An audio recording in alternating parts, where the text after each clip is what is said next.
It's your girl KelliCrypto.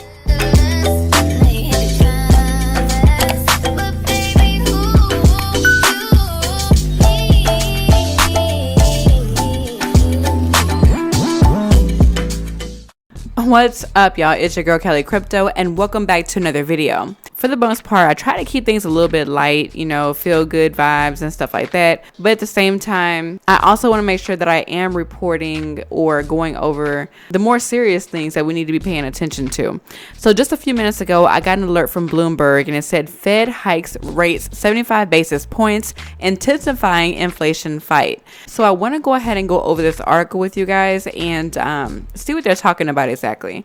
So Federal Reserve officials raised their main interest rate by 0.75 percentage point, the biggest increase since 1994, and signaled they will keep hiking aggressively this year, resorting to drastic measures to restrain the rampant inflation they failed to forecast. Slammed by critics for not anticipating the fastest price gains in 4 decades, and then for being too slow to respond to it, Chairman Jerome Powell and colleagues on Wednesday intensified their effort to cool prices by lifting the target range for the federal funds rate to 1.5% to 1.75%. They projected raising it to 3.4% by the year end, implying another 175 basis points of tightening this year. Yields on 2-year treasuries rose, U.S. stocks pared gains, and the dollar reversed losses following the release. The median official saw a peak rate of 3.8% in 2023, and 5 officials forecast a federal funds rate above 4%. The median projection in March was for 1.9% this year and 2.8% next. Traders in future markets were betting on a peak rate of about 4% ahead of the release. The Fed reiterated it will shrink its massive balance sheet by $47.5 billion a month, a move that took effect June 1st, stepping up to $95 billion in September. The Federal Open Market Committee anticipates that ongoing increases in the target range will be appropriate, it said in a statement Wednesday after a 2-day meeting in Washington. The committee is strongly committed to returning inflation to its 2% objective. The central bankers also revised their outlook for the economy from the soft landing scenario of March to a bumpier touchdown, underscoring the tough task that Powell faces as he tries to tame inflation running about 3 times the Fed's 2% target without causing a recession. To me, it already feels like we're in one, but don't take my word for it, okay? I'm just reporting the news.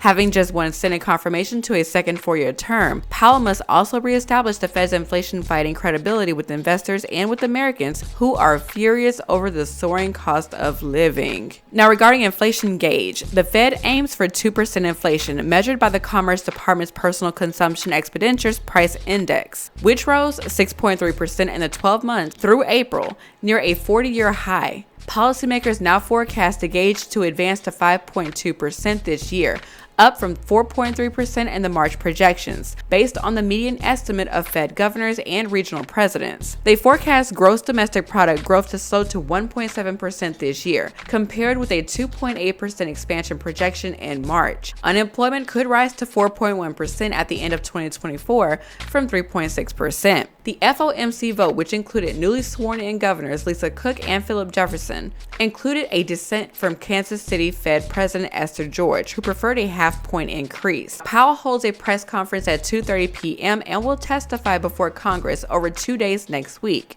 where he can expect to be challenged over his central bank's performance. Now, you guys, look, I'm not saying I agree with this decision. I'm not saying that I don't agree with this decision because, look, I'm not in these positions, so I do not know what goes into having to make some of these tough decisions, you guys. But what I can say is that we've been kind of expecting this to happen, right? Especially if you're in stocks or crypto and stuff like that, we've kind of been preparing for something like this to happen for the most part. All I can say is that, you know that old saying, things have to get worse before they get any better. That's what's going to happen in this case. Things are going to get worse. So just prepare yourself. And this is not to fear monger anybody or anything like that, but this is just to say, be prepared. You know, don't get caught off guard.